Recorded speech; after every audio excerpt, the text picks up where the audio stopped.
سلام، من آیناز هستم. به کانال من خیلی خیلی خوش اومدید. امشب قرار راجع به مبحثی صحبت بکنم که شاید خیلیاتون باهاش آشنایی داشته باشید. قرار در رابطه با عرفان حلقه صحبت بکنم. چند سال پیش مادرم یک روز اومد خونه و به من گفت که من یک خانومی رو در مترو دیدم و به من گفتن که همچین جایی هست، ما هر روز نه، حالا در هفته نمیدونم، یادم نمیاد که در هفته چند بار بود، ولی فکر کنم در هفته یک بار بود، چون که هر بار خونه یک نفر میرفتیم. شاید هم 2 بار بود، شاید هم 3 بار بود، نمیدونم چند بار بود، ولی تا اونجایی که من خاطرم هست هر بار خونه یک نفر میرفتیم. و اینکه ما رفتیم و جلسه اول خونه یکی از خانم هایی که در اون کلاس شرکت داشتند رفتیم و من متوجه شدم که یک جو سنگینی داشت اون خونه. خیلی برام عجیب بود، ولی خب چون که انقدر شور و اشتیاق داشتم به چیزی توجه نداشتم، چون که اون تایمم خیلی عاشق مدیتیشن و سیر و سلوک و این داستانا شده بودم، تا اینکه ما قرار شد همسویی بکنیم و همگی با هم تمرکز بکنیم، اعلام بکنیم و ما این کار رو کردیم. من همون جلسه اول احساس کردم وقتی چشمام رو بستم یه چیزی داره از پشت من رو تکون میده. گفتم خب شاید ارتعاشاتم رفته بالا، فرکانسم رفته بالا، چیزهایی از این قبیل با خودم فکر میکردم. گذشت جلسه اول به این صورت گذشت، به ما میگفتن که تمرین بکنید و حتما اعلام بکنید و حتی یک قسمتش بود که اعلام میکردیم برای فرادرمانی، که مثلا یک کسی که مریض هستش رو ما درمان بکنیم.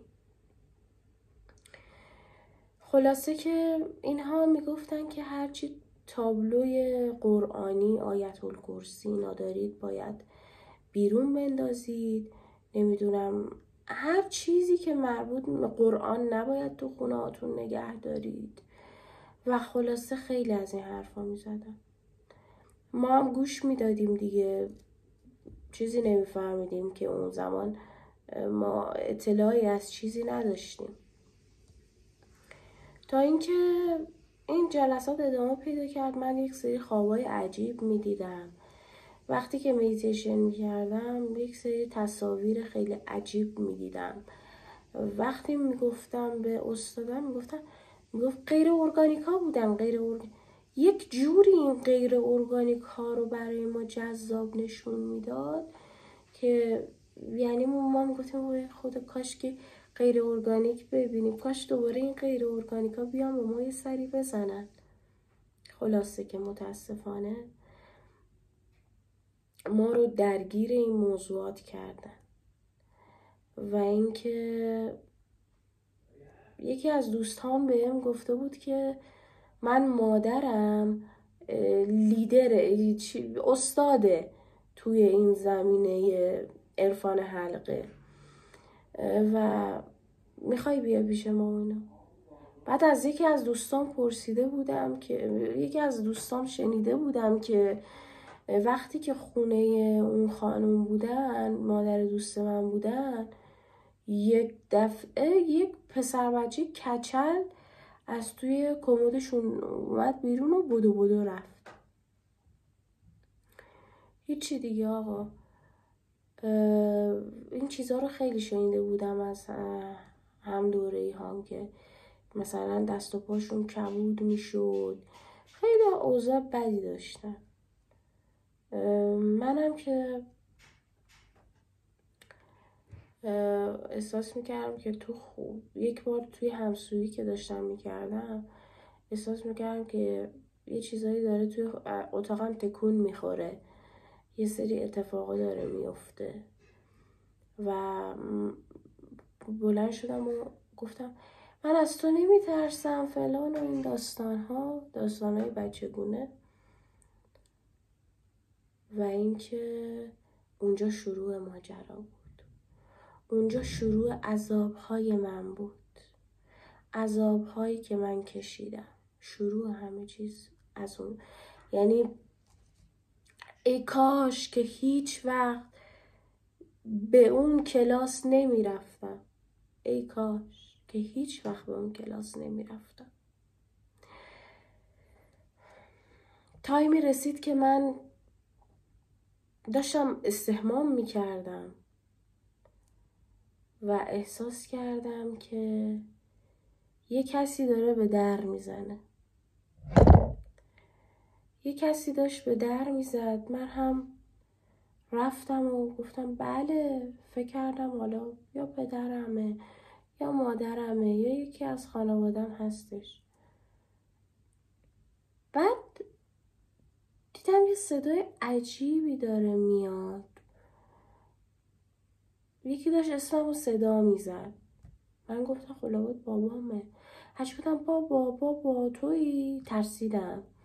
بودو دیگه یه جور خودم رو شستم و از همون اومدم بیرون. دیدم هیچکی توی خونه نیست، هیچ کس توی خونه نبود و من نمیدونستم کی منو صدا زده. تا اینکه گذشت و هر بار توی رویاهای من یک مردی میومد با چشمای آبی که به هم لبخند میزد. شروع کرد گفتن این که در خوابهای دیگه‌ای که دیدم میگفت که من به تو علاقه‌مند شدم و خوشم میاد ازت، دوستت دارم. با یه موتور خیلی خفن توی رویاهای من میومد، چون که میدونست مثلا من چه چیزهایی رو دوست دارم، با همون چیزها میومد که من رو به قولی تحت تاثیر قرار بده. متاسفانه خیلی اذیت شدم و اصلا هم گولشو نمیخوردم. خوشبختانه از این جهت گولشو نمیخوردم، میدونستم که داستان از چه قرار هستش. تا اینکه کلن عوض شد همه چیز، انگار یک ورق جدیدی از زندگی من رو شد. تایمم طولانی داره میشه. اگر شد که من پارت های دیگه داستان زندگیم رو، این بره از زندگیم رو براتون میگم، پارت های دیگهش رو میذارم.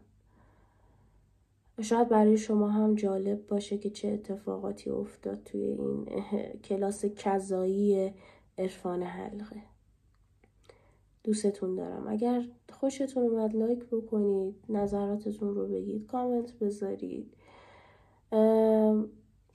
اگر از اینجور ویدیو خوشتون میاد پس کانال من به دردتون میخوره. پارت های دیگه عرفان حلقه رو میذارم براتون. امیدوارم که خوشتون اومده باشه.